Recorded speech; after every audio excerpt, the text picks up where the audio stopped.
depressed, sad, disappointed. Those are words that Toronto Maple Leafs players used over and over again on Tuesday morning when they spoke to the media for the final time this season. A season that ended again in a disappointing Game 7 loss. Big questions surrounding the team now, including Mitch Marner and John Tavares, who are both heading to free agency. Had positive conversations with Tree and Chief today, and very optimistic that it can work out where I'm back. While the former Leafs captain is optimistic, Marner, who has spent his entire NHL career with the Leafs, is going to take time before making a decision. It's so fresh that, it's tough to really think about anything right now about going forward and future-wise. It's, I was hoping to be playing a hockey game tonight, and that's not the outcome. It was a tough end of the season, losing at home in a lopsided Game 7.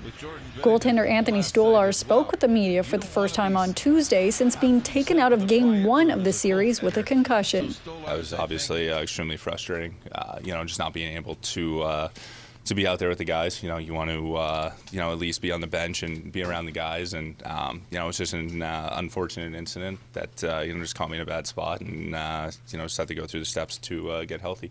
It's been almost 60 years since the Blue and White hoisted the Stanley Cup and more than 2 decades since they made it to the conference finals. They made changes this season, hoping to change that narrative, including changing captains from Tavares to Matthews. Matthews missed a number of games this season with undisclosed injuries.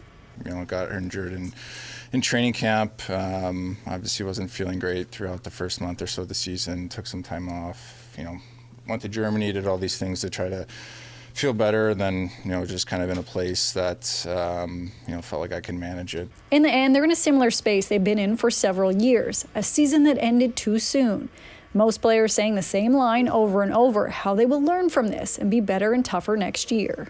It takes a lot to win in this league, and it takes a lot of pain to win in this league, from what we talked about with injuries and how hard you got to play and all that. So for me, a big takeaway is you go home this summer and you become tougher mentally and tougher physically. Obviously, a lot of questions surrounding this organization, and someone who might have some of those answers would be GM Brad Treliving and President Brendan Shanahan, who are expected to speak to the media in the next few days. For City News, I'm Lindsay Dunn.